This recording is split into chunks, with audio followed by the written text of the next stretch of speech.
ಮಾತನಾಡಿದ್ದಾರೆ. ಮತ್ತೆ ಜಿಟಿ ದೇವೇಗೌಡ ವಿರುದ್ಧ ಎಚ್ಡಿಕೆ ಅಸಮಾಧಾನ. ಜಿಟಿ ದೇವೇಗೌಡರ ಹೆಸರು ನನ್ನ ಬಳಿ ಹೇಳಲೇಬೇಡಿ, ಅವರ ಬಗ್ಗೆ ನಾನು ಮಾತನಾಡಲ್ಲ, ರೇವಣ್ಣ ಜೊತೆ ಚರ್ಚಿಸ್ತಾ ಇದ್ದಾರೆ. ಆದರೆ ಪಕ್ಷದಲ್ಲಿ ಅಂತಿಮ ತೀರ್ಮಾನ ಮಾಡುವುದು ನಾನೇ. ಅವರ ಬಗ್ಗೆ ನನಗೆ 3 ಬಾರಿ ಅನುಭವ ಆಗಿದೆ. 2006, 13, 18 ಎಲ್ಲ ಕಡೆ ಏನು ಮಾಡಿದ್ದಾರೆ ನಾನು ನೋಡಿದ್ದೀನಿ. ಯಾರೆಷ್ಟೇ ಒತ್ತಡ ಹಾಕಿದ್ರು ನನ್ನ ನಿಲುವಿನಲ್ಲಿ ನಾನು ಬದಲಾವಣೆ ಮಾಡಿಕೊಳ್ಳೋದಿಲ್ಲ. ಜಿಟಿ ದೇವೇಗೌಡರ ವಿರುದ್ಧ ಮತ್ತೆ ಕಿಡಿಕಾರಿದ ಕುಮಾರಸ್ವಾಮಿ.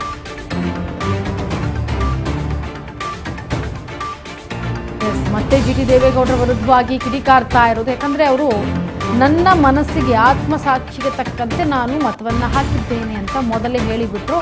ಎಲ್ಲ ಶಾಸಕರು ಬರೋಕ್ಕಿಂತ ಮುಂಚೆನೇ ಜಿಟಿ ದೇವೇಗೌಡರು ಬಂದರು, ಹಾಕಿದ್ರು ಮತವನ್ನು, ಹೊರ ಬಂದರು.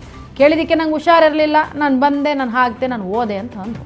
ಆದರೆ ಈಗ ಯಾರು ಕ್ರಾಸಿಂಗ್ ಮಾಡಿದ್ದಾರೆ ಅನ್ನೋದ್ರ ಬಗ್ಗೆ ಗೊತ್ತು ಅಂತ ಎಚ್ಡಿಕೆ ಕೆಂಡಾಮಂಡಲರಾಗಿದ್ದಾರೆ. ಈಗ ನಾನು ಎಷ್ಟು ಬಾರಿ ಹೇಳಿದ್ದೀನಿ ಬಿಡುವ, ಎಷ್ಟು ಬಾರಿ ಹೇಳಿದ್ದೀನಿ ಅವ್ರ ಬಗ್ಗೆ ಚರ್ಚೆನೇ ಮಾಡಬೇಡಿ ನನ್ನ ಹತ್ರ ಅಂತ ಹೇಳಿದ್ದೀನಿ. ಯಾಕೆಂದರೆ ನನಗೆ ಈ ಹೊಸದಾಗಿ ಅನುಭವ ಆಗಿರೋದಲ್ಲ, 3 ಬಾರಿ ಅನುಭವ ಆಗಿದೆ.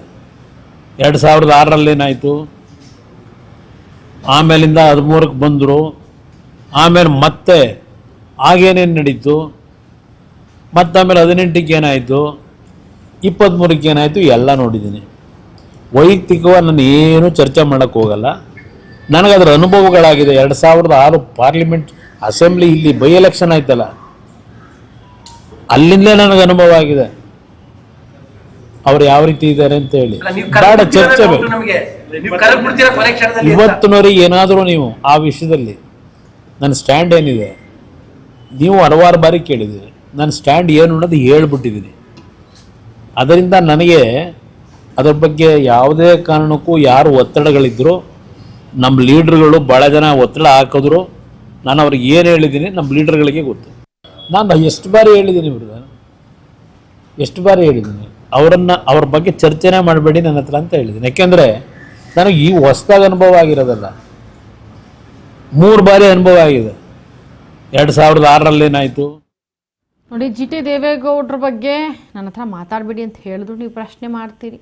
ಅವ್ರ ಹತ್ರ ನನಗೆ ಇವಾಗ ಮಾತ್ರ ಅನುಭವ ಪಡ್ಕೊಳ್ತಾ ಇಲ್ಲ ಈ ರೀತಿ ಮಾಡಿರೋದವರು. 2006 ಮಾಡಿದ್ದಾರೆ, 13 ಮಾಡಿದ್ದಾರೆ, 18 ಮಾಡಿದ್ದಾರೆ. ಹಾಗಾಗಿ ನನಗೆ ಜಿಟಿ ದೇವೇಗೌಡರ ಬಗ್ಗೆ ಮಾತನಾಡೋದಕ್ಕೆ ಇಷ್ಟ ಇಲ್ಲ. ಆದರೆ ನಮ್ಮ ಒಂದು ಅಭ್ಯರ್ಥಿಗಳು ಯಾರ್ಯಾರು ಕ್ರಾಸ್ ವೋಟಿಂಗ್ ಮಾಡಿದ್ದಾರೆ ಅಂತ ತುಂಬ ಚೆನ್ನಾಗಿ ಗೊತ್ತು. ಜಿಟಿ ದೇವೇಗೌಡರ ಬಗ್ಗೆ ನಾನು ಮಾತಾಡೋದಕ್ಕೆ ಹೋಗೋದಿಲ್ಲ. ಬಟ್ ನಾನೇನು ನಿರ್ಧಾರವನ್ನು ತೆಗೆದುಕೊಳ್ಬೇಕೋ ಅದನ್ನು ತೆಗೆದುಕೊಳ್ತೇನೆ. ಹೊಸ ಮುಖಗಳಿಗೆ ಪರಿಚಯವನ್ನು ಮಾಡಿಕೊಡ್ತೇವೆ ಅಂತ ಹೇಳಿ ಇದ್ರ ಬಗ್ಗೆ ಮತ್ತಷ್ಟು ಮಾಹಿತಿಯನ್ನು ಕೊಡ್ತಾರೆ ನಮ್ಮ ಪ್ರತಿನಿಧಿ ಪುಟ್ಟಸ್ವಾಮಿ. ಪುಟ್ಟಸ್ವಾಮಿ, ಈಗ ಪರಿಷತ್ನಲ್ಲಿ JDS ಅಭ್ಯರ್ಥಿಗೆ ತೀವ್ರ ಮುಖಭಂಗ ಆಗಿರೋದ್ರಿಂದ ಇತ್ತ ಜಿಟಿ ದೇವೇಗೌಡರ ಬಗ್ಗೆ ಕೂಡ ಬಹಳಷ್ಟು ಕೆಂಡಾಮಂಡಲರಾಗಿದ್ದಾರೆ. ಜೊತೆಗೆ ಯಾರು ಮಾಡಿರೋದು ಅಡ್ಡಮತದಾನ 4 ಆಗಿದೆ ನಮ್ಮ JDS ಇಂದ ಅಂತ ಕೂಡ ಹೇಳಿದ್ದಾರೆ. ಯಾರ್ಯಾರು ಇರ್ಬೋದು, ಒಂದು ಶಂಕೆ ಅವ್ರಿಗಿರುತ್ತಲ್ವ, ಯಾರ್ಯಾರು ಇರಬಹುದು, ಏನು, ಇದ್ರ ಬಗ್ಗೆ ಮತ್ತಷ್ಟು ಅಪ್ಡೇಟ್ ಕೊಡಿ. ಇಂತರ ಏನು ಮೈಸೂರಿಗೆ ಆಗಮಿಸಿದಂತಹ HD ಕುಮಾರಸ್ವಾಮಿ ಅವರು, ಕೇಂದ್ರ ಸಚಿವರು, ಇವತ್ತು ಒಂದು ರೀತಿಯಲ್ಲಿ ಆತ್ಮವಿಮರ್ಶೆಯನ್ನ ಮಾಡ್ಕೊಂಡ್ರ ಏನು ಏನು MLC ವಿಚಾರದಲ್ಲಿ, ಏನು ನಿನ್ನೆ ನಡೆದಂತ ಚುನಾವಣೆ ವಿಚಾರದಲ್ಲಿ ಆತ್ಮವಿಮರ್ಶೆಯನ್ನ ಮಾಡ್ಕೊಂಡ್ರ ಅಂತಕ್ಕಂಥದ್ದು ಕೂಡ ಮೇಲ್ನೋಟಕ್ಕೆ ಕಂಡು ಬರ್ತಿರ್ತಕ್ಕಂಥದ್ದು. ಸೊ ಇಲ್ಲಿ ಏನು ಅಡ್ಡಮತದಾನ ಆಗಿದೆಯೋ ಆ ಅಡ್ಡಮತದಾನಕ್ಕೆ ಮೊದಲೇ ನನಗೆ ಈ ಎಲ್ಲಾ ವಿಚಾರಗಳು ಗೊತ್ತಿದ್ದಿತ್ತು. ಸೊ ಕ್ಷೇತ್ರದ ಅಭಿವೃದ್ಧಿಗೋಸ್ಕರ ನಾನು ಹೇಳಿದ್ದೆ, ಕ್ಷೇತ್ರದ ಅಭಿವೃದ್ಧಿಗೋಸ್ಕರ ನಿಮ್ಗೆ ಏನ್ ಬೇಕೋ ಅದನ್ನ ಮಾಡ್ಕೊಳ್ಳಿ ಅನ್ನುವಂತ ನಿಟ್ಟಿನಲ್ಲಿ ಹೇಳಿದ್ದೆ. ಸೊ ಹಾಗಾಗಿ ಅಡ್ಡಮತದಾನ ಆಗಿರ್ತಕ್ಕಂಥದ್ದು ನನಗೆ ಮೊದಲೇ ಗೊತ್ತಿತ್ತು ಅನ್ನುವಂತಹ ವಿಚಾರವನ್ನು ಕೂಡ ಹೇಳಿರ್ತಕ್ಕಂಥದ್ದು. ಸೊ ನನಗೆ ಈ ಎಲೆಕ್ಷನ್ ಬಹಳ ಇಂಪಾರ್ಟೆಂಟ್ ಅಲ್ಲ, 2028ಕ್ಕೆ ನಡೆಯುವಂತಹ ವಿಧಾನಸಭಾ ಚುನಾವಣೆ ನನಗೆ ಬಹಳ ಇಂಪಾರ್ಟೆಂಟ್ ಆಗಿದೆ.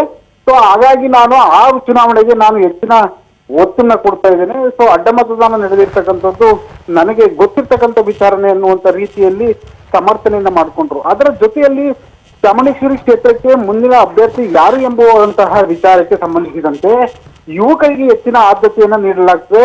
ಜಿಟಿ ದೇವೇಗೌಡರು 2006 ಮತ್ತು 2007 ಮತ್ತೆ 2013 ಮತ್ತೆ 2018 ಯಾವ ರೀತಿ ನಡ್ಕೊಂಡ್ರು ಅಂತಕ್ಕಂಥದ್ದು ಕೂಡ ನನಗೆ ಗೊತ್ತಿರ್ತಕ್ಕಂಥ ವಿಚಾರ. ಸೊ ಹಾಗಾಗಿ ಅವರ ವಿಚಾರವನ್ನ ಮಾತನಾಡೋದಕ್ಕೆ ನನಗೆ ಇಷ್ಟ ಇಲ್ಲ. ಸೊ ಹಾಗಾಗಿ ಮುಂದೆ ಬರ್ತಕ್ಕಂತಹ ಏನು ಚಾಮುಂಡೇಶ್ವರಿ ಚುನಾವಣೆಗೆ ಸಂಬಂಧಿಸಿದಂತೆ ಯುವಕರಿಗೆ ಹೆಚ್ಚಿನ ಆದ್ಯತೆಯನ್ನ ನೀಡ್ತೀನಿ ಎನ್ನುವಂತಹ ನಿಟ್ಟಿನಲ್ಲಿ ಮಾತನಾಡಿರ್ತಕ್ಕಂಥದ್ದು ಇಂತರ. ಅದರ ಜೊತೆಯಲ್ಲಿ ಮತ್ತೊಂದು ವಿಚಾರ ಏನಂತ ಹೇಳಿದ್ರೆ, ಸೊ ಲೋಕಸಭೆಯಿಂದ ಅಂದ್ರೆ ಕೇಂದ್ರ ಚುನಾವಣೆಯಿಂದ ಮತ್ತೆ ರಾಜ್ಯ ಚುನಾವಣೆಗೆ ಅಂದ್ರೆ ರಾಜ್ಯದ ರಾಜಕಾರಣಕ್ಕೆ ಯಾವಾಗ ಬರ್ತೀರಾ ಅನ್ನುವಂತ ವಿಚಾರದಲ್ಲಿ ಸೊ ಅವ್ರು ಹೇಳಿರ್ತಕ್ಕಂಥದ್ದು, ನಾನು ರಾಜ್ಯ ರಾಜಕಾರಣದಲ್ಲಿ ಇದ್ದೀನಿ, ತಾತ್ಕಾಲಿಕವಾಗಿ ಮಾತ್ರ ಕೇಂದ್ರ ರಾಜಕಾರಣದಲ್ಲಿ ಇರ್ತಕ್ಕಂಥದ್ದು ಅಂತಕ್ಕಂಥದ್ದನ್ನು ಕೂಡ ಸ್ಪಷ್ಟಪಡಿಸಿರ್ತಕ್ಕಂಥದ್ದು ಇಂತರ. ಸರಿ Puttaswamy, thank you so much ನಿಮ್ಮೆಲ್ಲ ಮಾಹಿತಿಗಾಗಿ.